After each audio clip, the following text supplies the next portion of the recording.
எங்களோட ட்ராவலில் இது வந்து ஃபிஃப்த் டே வந்து நாங்கள் எல்லோஸ்டோன் வந்து போக போகிறோம். ஆல்ரெடி வயமிங் ஸ்டேட்டுக்குள்ளே தான் நாங்கள் வந்து முதல் நாள் ஈவினிங் கேம்ப் சைட்டில் தங்கியிருந்தோம். காலையில் பிரேக்ஃபாஸ்ட் ஆர்விலே முடிச்சுட்டு அப்படியே நாங்கள் எங்களோட ட்ராவலை வந்து ஒரு 8:30 போல் ஸ்டார்ட் பண்ணோம். நாங்கள் வந்து அப்பர் லூப் ரூட்டை வந்து எடுத்திருந்தோம். இந்த ரூட்டோட டீட்டெயில்ஸ் எல்லாமே லாங் வீடியோ போஸ்ட் பண்ணும்போது எந்தெந்த பிளேசஸ்ன்னு நான் மென்ஷன் பண்ணுறேன். இப்போ வந்து நாங்கள் அது வந்து நல்லாவே எலிவேஷனான ஏரியா, அதேமாதிரி ரொம்ப சினிக்கான ட்ரைவு. கிட்டத்தட்ட ஒரு 7,000-8,000 ஃபீட் வந்து எலிவேஷனில் வந்து நாங்கள் போனோம். ரொம்ப அழகாக இருந்துச்சு அந்த ட்ரைவ். ஆனால் என்னென்னா நம்ம போகிறதுக்கு முன்னாடி நிறைய ரோட் கன்ஸ்ட்ரக்ஷன்ஸ் நடக்கும், அது மட்டும் கொஞ்சம் விசாரிச்சுட்டு போய்க்கணும். நல்லா பார்த்தா தெரியும், ஸ்னோ கூட கரையவே இல்லை.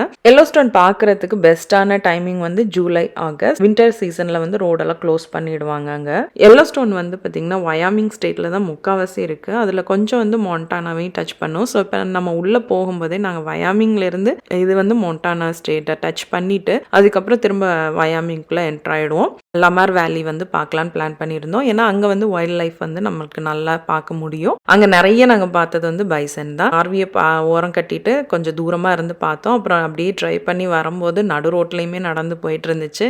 எல்லாருமே ஸ்லோ பண்ணி போயிட்டு திரும்ப இன்னொரு பிளேஸில் வந்து இறங்கி நாங்கள் பார்த்தோம். முடிஞ்ச அளவு தள்ளி இருந்து நாங்கள் வந்து ஃபோட்டோஸ் வீடியோஸ் வந்து எடுத்தோம். நாங்கள் அதிகமாக பார்த்தது வந்து பைசன். அங்கே ரொம்ப சூப்பராக சினிக்காக இருக்கும். காலையில் ஃபஸ்ட்டு வந்து இதை முடிச்சுட்டு லஞ்சுக்கு வந்து நாங்கள் ஏற்கனவே நாங்கள் சப்பாத்தி எல்லாமே வச்சுருந்தோம். இல்லை அங்கே எதுவுமே ஃபுட்டு கிடைக்காது, நம்ம ப்ரிப்பேர்டாக போய்க்கணும். லஞ்சை நாங்கள் சாப்பிட்டுட்டு அடுத்து ஒரு ஃபால்ஸ் தான் பார்க்க போகிறோம். அது என்னன்றது அடுத்த வீடியோவில் பார்க்கலாம்.